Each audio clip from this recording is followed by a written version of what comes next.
Thank you, Madam Deputy Speaker. Today is a moment to acknowledge the historic injustice endured by LGBT veterans and reaffirm our collective responsibility as a House to right the wrongs of the past. Madam Deputy Speaker, if you'll allow me, I'll also share a story of one of my constituents, Professor Andrew Hartle, a man whose life epitomises the resilience and achievements of LGBT veterans against the odds. Andrew joined the Royal Air Force in the 1980s, full of ambition and a desire to serve his country.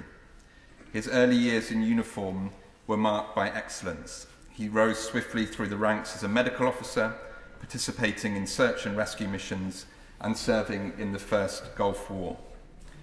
But while Andrew was fulfilling his duties, he was living a double life, weighed down by a constant fear of being discovered.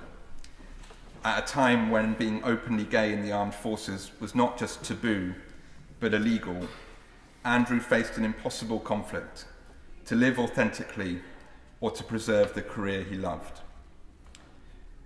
In 1996, Andrew was outed in a tabloid newspaper with the horrifying headline, "RAF Docs Gay Fling with an AIDS Victim." Andrew was suspended, subjected to demeaning accusations, and eventually forced to resign. For 7 agonising months, Andrew was left in limbo, isolated from colleagues, forbidden from his NHS place of work, and ostracised by an institution he had dedicated his life to serving. Andrew continued to face prejudice throughout his career. NHS administrators demanded he take an HIV test against his will, just one of many humiliating incidents that he experienced after leaving the military. And despite that discrimination and the obstacles he faced, Andrew became the first openly gay consultant anaesthetist working at St Mary's Hospital, a world-class hospital serving many of my constituents in Kensington and Bayswater. He rebuilt his life and career, became a trailblazer in his field, and has been a powerful advocate for justice. But for Andrew and for so many others, the scars inflicted by the gay ban remain. And as Andrew reflected in his own words, "Coming out as I did was not my plan. My mental health deteriorated, and I buried the impact of my outing and dismissal." But Andrew was one of the fortunate ones and is here in the gallery with us today and spoke so powerfully on the radio this morning. Many others were not as lucky. So I welcome the government's announcement today to move from apology to action.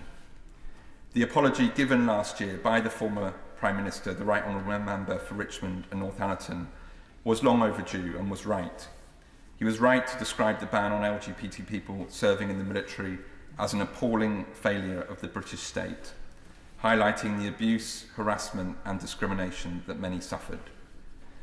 But Madam Deputy Speaker, words alone are not enough. And this government has been clear that it will tackle historic injustices head-on, from Horizon to Grenfell, infected blood, and now the horrific legacy of the ban and mistreatment of LGBT veterans. So with today's announcement, we take a meaningful step forward to support those veterans who suffered at the hands of the British state.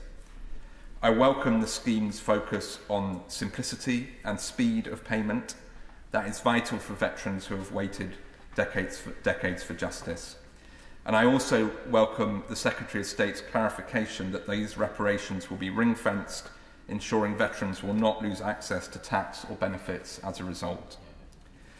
And this moment would not have been possible without the tireless advocacy of organisations like Fighting with Pride.